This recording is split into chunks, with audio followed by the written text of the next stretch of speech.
बिस्मिल्लाहिर्रहमानिर्रहीम। Programme inside the news और मैं हूं डॉक्टर सना गौरी। कमर बाजवा साहब अलविदा होने के बाद आसिम मुनीर साहब ने सिपा सालार की कमान संभाल ली। ये एक तवील सिलसिला था जिसमें बहुत से बयानात आए। शायद पहला ऐसा तकर्रुर था जिसको इतना ज़्यादा कॉन्ट्रोवर्शियल बनाया गया। लेकिन बाजवा साहब के जाते ही सोशल मीडिया पे जो पीटीआई की तरफ से एक यलगार उनके खिलाफ आई, ये एक तशवीशनाक सूरत हाल थी। आर्मी चीफ के साबिक आर्मी चीफ के खिलाफ सोशल मीडिया पे पीटीआई के रहनुमा, सिर्फ कारकुनान नहीं, दो तीन क़यादतें ऐसी होती हैं पार्ट में कि हर किसी के बयान की अहमियत अलग होती है। यहाँ पे वो जो क़यादत थी जिनके बारे में जो इमरान खान के साथ भी लोग रहते थे, उनमें से भी बहुत से नाम ऐसे हैं जिन्होंने सोशल मीडिया पे शदीद तनकीद की। इसके बरक्स चौधरी परवेज़ इलाही साहब ने बाजवा साहब की तारीफ की और शहबाज शरीफ साहब की तरफ से भी तारीफ आई। इन तमाम सिनेरियो को हम बोल इसलिए रहे हैं, इस पर बात इसलिए कर रहे हैं कि वाकई बाजवा साहब ने पीटीआई के साथ क्या इतना बुरा कर दिया था कि उनको इस तरह से ट्रोलिंग का निशाना बनाया जाता। वो जो जाली असेंबलियों की बात पहले पीडीएम करती थी और शहबाज शरीफ की हुकूमत अब आई और इसमें हम नून लीग की बात करें, पीपल्स पार्टी की बात करें, फजल रहमान साहब की बात करें, उस वक्त जब 2018 के इलेक्शन थे, जब जाली असेंबलियों का नारा वो लगा रहे थे। आज इंपोर्टेड असेंबली का नारा इमरान खान साहब लगा रहे हैं। अगर 2018 से अब तक की बात की जाए तो वो सिलेक्टेड और इलेक्टेड का चक्कर क्या हुआ, सब लोग जानते हैं कि ना सिर्फ बाजवा साहब बल्कि और भी ऐसे बहुत से लोग थे जिन्होंने पीटीआई की खास तौर पे फेवर की।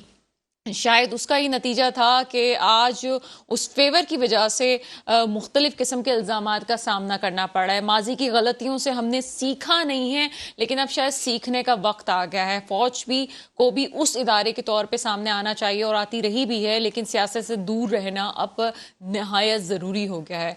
फौज एक ऐसा इदारा बन के सामने आना चाहिए और आता भी रहा है जो कि अपने तौर पे पाकिस्तान की हिफाजत करता है, अपने मुल्क की हिफाजत करता है। लेकिन सियासी सूरत हाल मेरे मुल्क में ऐसी कुछ बन जाती है कि फौज को ना चाहते हुए भी सियासत में आना ही पड़ता है।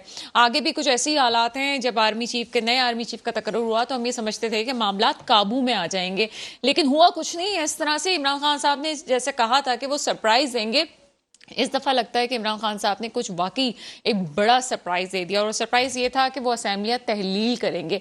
अब भी इसमें एक बहुत बारीक सी लाइन है कि वो तहलील करेंगे या इस्तीफे देंगे। दोनों एक अलग अलग सूरतें हैं, लेकिन क्या दोनों सूरतों में दो अगर सूबों से इलेक्शंस हुकूमतें खत्म होती हैं तो क्या पूरे पाकिस्तान में नए सिरे से इलेक्शन की तरफ जाया जा सकता है? ये एक बहुत बड़ा सवालिया निशान है जिसमें मुख्तलिफ कानून दान इस पर बात कर रहे हैं। इस पर आईनी मसला नहीं है, कानूनी मसला भी है कि जिसको किस तरह से हल किया जाएगा। एक तरफ ये कहा जाता है कि हर तरह के हरबे पीडीएम कहती कि इस्तेमाल करेंगे कि किसी भी तरह इस असेंबली को बचाने की कोशिश की जाए। दूसरी तरफ ये कहा जा रहा था, कुछ दिन पहले तक, कल तक ये बात की जा रही थी, परसों तक ये बात की जा रही थी कि अदम एतमाद की तहरीक लाई जाएगी। लेकिन अदम एतमाद की तहरीक इस वक्त लाए हुए पंजाब हो या केपी के हो, इतना अरसा नहीं गुजरा और 6 महीने से पहले ये अदम एतमाद की तहरीक वापस भी नहीं लाई जा सकती। इसमें बहुत से कानूनी मसाइल हैं जिस पर बात करना जरूरी है। मुल्क आगे माशी तौर पर नहायत नाजुक सूरत हाल पे है, लेकिन उसके बावजूद सियासतदान सियासत की फिक्र कर रहे हैं। हम सिर्फ इतनी ही फिक्र कर सकते हैं कि बात कर सकते हैं कि पाकिस्तान को अल्लाह ताला अपने महफूज हाथों में रखे और आसिम मुनीर साहब के हवाले से भी कि अल्लाह ताला ये करे कि जिस तरह फौज ने बात का तहिया कर लिया है कि वो इस वक्त सियासत में नहीं जाएगी, तो ऐसा ही हो। इन तमाम मौज़ूआत पे बात करने के लिए मेरे साथ आज प्रोग्राम में मौजूद हैं राव इमरान सुलेमान साहब। आप सहाफ़ी हैं सर, प्रोग्राम में आपको वेलकम करते हैं। और कुछ देर में हमें ज्वाइन करेंगे बैरिस्टर अली ताहिर साहब, और इसके साथ ही हमें अभी ज्वाइन किया है असद महमूद साहब ने, आप तजियाकार हैं। और तहसीन आबिदी साहिबा भी हमें कुछ देर में ज्वाइन करेगी, आपका ताल्लुक पीपल्स पार्टी से है। राव इमरान सुलेमान साहब, क्या समझते हैं इस वक्त अचानक जो है एक ट्रॉलिंग का सिलसिला मजीद तेजी से आ गया? लगता है कि पीटीआई वाले भरे हुए बैठे हुए थे और अचानक से वो इंतजार कर रहे थे कि कब कमान की तब्दीली का सिलसिला और कब वो अपनी ट्रॉलिंग शुरू करें। जी, बिस्मिल्लाहिर्रहमानिर्रहीम। जी, बिल्कुल ठीक फरमाया आपने। लेकिन ये जो भरे हुए बैठे थे तो क्या खामोश नहीं थे? ये बाजवा साहब के खिलाफ इन्होंने तकरीबन गुज़िश्ता जब पीटीआई की हुकूमत को हटाया गया उस वक्त से इनमें तेज़ी है। और तकरीबन कुछ 622 के करीब पीटीआई के लोग जो एफआईए ने रिपोर्ट मुरतब की थी, वो ऐसे लोगों की थी जो बाजवा साहब के खिलाफ घटिया अल्फाज ट्विटर पर, सोशल मीडिया के मुख्तलिफ अकाउंट्स के ऊपर उनके खिलाफ बात किया करते थे। सवाल ये पैदा होता है कि पीटीआई ऐसा क्यों कर रही है?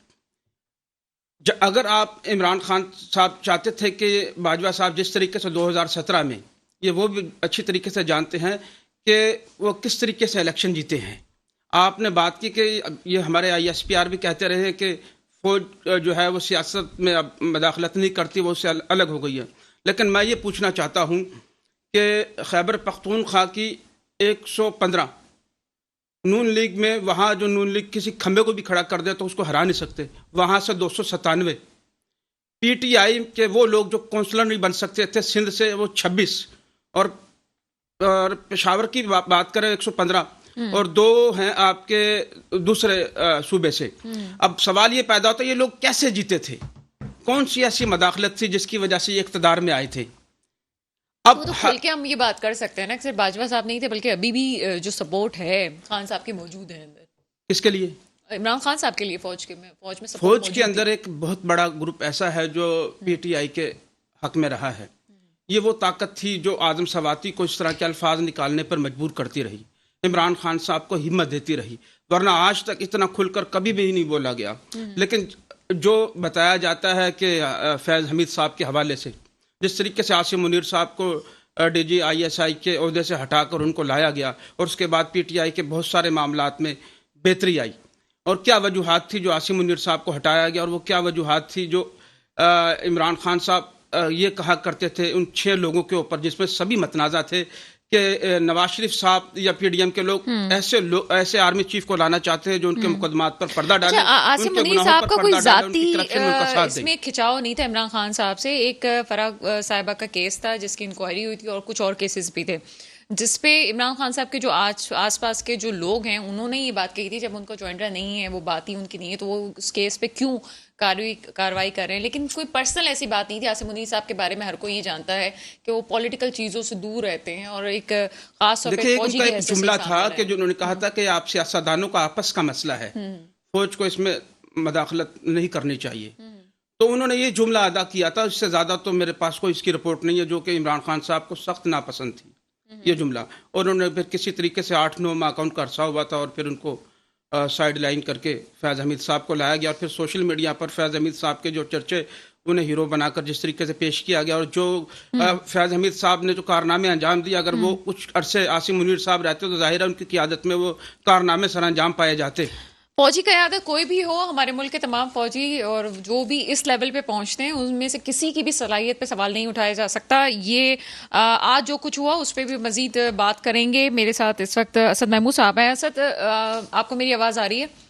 जी बिल्कुल, आई कैन हियर यू। जी असद, प्रोग्राम में आपको वेलकम करते हैं। असद, आज जो चीज़ हमने सामने देखी कि अचानक से बाजवा साहब के जाने के बाद ही सोशल मीडिया पे ट्रोलिंग का सिलसिला शुरू हो गया, तो फिर वो जो पहले पीटीआई के लोग आके खासतौर पे ये बात कर रहे थे कि हम ट्रोलिंग नहीं कर रहे फौज के खिलाफ और हमने कुछ नहीं किया, ये हमारे खिलाफ साजिश हो रही है, तो आज क्या हुआ ये कि अचानक से बाजवा साहब के खिलाफ जो है हमें सोशल मीडिया पे पीटीआई के रहनुमाओं की बातें नजर आ रही हैं? बिस्मिल्लाहिर्रहमानिर्रहीम। सना, thank you very much. It is not only, मैं समझता हूँ कि अगर आप इस वक्त देखें कि पीटीआई को, और उसमें तो कोई शक नहीं है कि हाँ ये trolling naturally, no he is no more the chief of army staff, और ये तो मैं कह सकता हूँ कि यस, ये चाहे सोशल मीडिया की बात करते हैं, सोशल मीडिया के जितने भी मुख्तलिफ तरह के टूल्स हैं उसके अंदर वो ट्रोलिंग अगर आपको नजर आ रही है, तो इसका मतलब ये हो गया कि हाँ, they were waiting for that movement कि जी मतलब वो एक लिहाज से चलो उस पौधे से हटते हैं, तो फिर उन्होंने अपना गुस्सा कह लें, जो भी सारा सिलसिला कह लें, उनकी कोई नाराजगी है उसको वो करेंगे। बट मैं ये समझता हूँ कि ये बिल्कुल ही बहुत ही इंतहाई नेगेटिव ट्रेंड है। मुझे नहीं पता, या मुझे समझ से मेरी बाहर है कि हमारी जो पॉलिटिकल हायरार्की है, चाहे वो नून की है, पीटीआई की है या पीपल्स पार्टी की है, उन्होंने अपने कारकुनों की किस तरह की ट्रेनिंग ये कर रहे हैं, what are they up to. इससे पहले अगर आपको याद हो, चलिए भी आज तो मैं कहता हूँ कि बाजवा साहब नहीं है, he is no more in power, he is no more the chief of army staff, तो जब जिस वक्त वो ओकेजी फौज की कमान उनके पास थी, तो डोंट यू रिमेम्बर कि किस तरह की अलकाबात, किस तरह की जो लैंग्वेज है वो नून लीग के अंदर स्पेशली मरियम सफदर की हम बात करते हैं, नवाज शरीफ की बात करते हैं, और इस तरह के उनके मुख्तलिफ तरह के जो सेकंड ईयर के जो पॉलिटिशियंस हैं नून के, वो किस तरह की जुबान इस्तेमाल करते रहे हैं।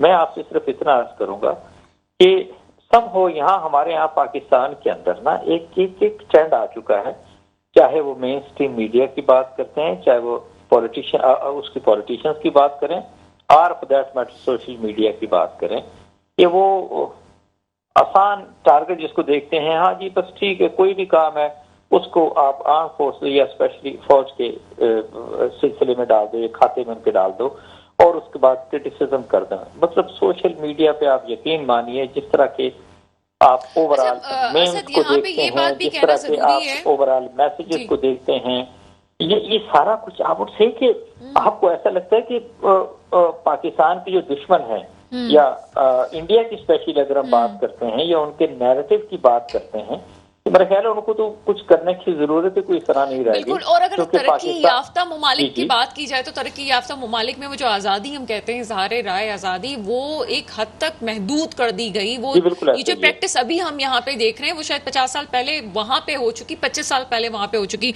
मैं अपने गेस्ट को इंट्रोड्यूस करती चलूँ। बैरिस्टर अली ताहिर साहब ने अभी हमें ज्वाइन किया, माहिर कानून है, सर प्रोग्राम में आपको वेलकम करेंगे। और असद की तरफ हम फिर से चलेंगे। असद, बाजवा साहब के हवाले से बात होती है तो बाजवा साहब ने अपने दौर में बहुत से फवाइद पीटीआई के लोगों को भी दिए। वो कहते थे बाजवा साहब के साथ अगर कोई डिनर या लंच भी कर लेता था तब भी वजारतें जो है उनको मिल जाती थी और सिफारिश हो जाती थी। और एक पेज पे होने की बात की गई है, तो सबसे पहले तो मुझे बताएं कि ये एक पेज पे जब बात की जाती है कि जी एक पेज पे है, ये सही बात है? क्या वाकई एक पेज पे होना गवर्नमेंट का और एस्टेब्लिशमेंट का होना ठीक बात है, या बिल्कुल इस चीज का जिक्र ही नहीं होना चाहिए कि जी एक इदारे को आप दूसरे इदारे के साथ मिला रहे हैं? देखिए, मैं समझता हूं कि आर्म फोर्सेस की बात करें या फिर हम आर्मी की बात करते हैं, तो मेरा ख्याल है उनका अपना एक स्पेसिफिक रिस्पॉन्सिबिलिटी है जिसके अंदर उन्होंने परफॉर्म करना होता है। चाहे वो आप कह लीजिए कि ओके इंटरनल सिक्योरिटी के अंदर उनकी रिक्वायरमेंट है तो आप बुलाते हैं, वार ऑन टेरर की आप बात करते हैं, और एल्स जो एक्सटर्नल थ्रेट्स की बात करते हैं, ये उन्होंने काम करना होता है। बट अनफॉर्चुनेटली हुआ इस हमारे मुल्क के अंदर ये है, चाहे आप पॉलिटिशियंस की बात करते हैं, चाहे ब्यूरोक्रेट्स की बात करते हैं या फिर दूसरे इदारों की बात करते हैं, अनफॉर्चुनेटली जो उनकी जिम्मेदारी होती है वो पूरी नहीं करते, और फिर वन आफ्टर दी अदर आप मुख्तलिफ चीजों के अंदर आप फौज को इंडक्ट किए चले जाते हैं। अच्छा, जब सर्टली फौज को आप बुलाते हैं, इंडक्ट करते हैं, उनसे पूछते हैं, तो फिर आपको लगता है कि नहीं जी सारा कुछ गलत हो रहा है। अब जिस तरह का आपने बिल्कुल ठीक एग्जाम्पल दी कि वन पेज, देखिए पहली बात तो ये आती है कि अगर आज गवर्नमेंट है पीडीएम की और आर्मी को या आर्म फोर्सेस की आप बात करते हैं, तो वो एक लिहाज से एक हिस्सा है इस हुकूमत का और इस्टेब्लिशमेंट हिस्सा है इस हुकूमत का। और सर्टली जिस तरह के अहकामात अगर दिए जाते हैं आर्मी, एयरफोर्स, नेवी को, तो सर्टली क्योंकि एक सिस्टम है ना, एक सिस्टम के तहत आपने मुल्क को चलाना होता है, वो उसी तरह की मैं समझता हूँ कि उनको उन अहकामात पे उनको अमल दरामद करना पड़ेगा, ये करना चाहिए। अच्छा, हुआ क्या है कि जो भी हुकूमत होती है, दिस इज वेरी इजी, और स्पेशली मैं पॉलिटिशियंस को ना, जिसको अब आदत होती है कि जी नहीं हम एक पेज पे, what do you mean by you are on one page? भाई you if you are in government, certainly आपका जो इदारा है फौज, एयरफोर्स, नेवी की बात आती है, they are part of you, और उनकी एक सर्टन रिस्पॉन्सिबिलिटी है जिसपे उन्होंने चलना है। और मैं ये आपसे बता दूं, देखे ना कि अगर आज बहुत सारे लोग शिकायत करते हैं और फिर इसके बाद जनरल बाजवा को ये कहना पड़ा कि जी हमने डिसाइड ये किया कि नहीं किसी सूरत के अंदर भी हम पोलिटिसाइज नहीं होंगे, अभी will remain apolitical. The reason is क्योंकि अपना काम करते नहीं। तो देखें ना, इस वक्त पाकिस्तान के अंदर जो सिचुएशन है, चाहे आप मईशत की बात करते हैं, पॉलिटिकल पोलराइजेशन की बात करते हैं, लॉलेसनेस की बात करते हैं, तो जिम्मेदारी किसकी है? चाहे आप सूबाई हुकूमतों की बात करते हैं, फेडरल गवर्नमेंट की बात करते हैं, अच्छा वो तो उन्होंने करना है।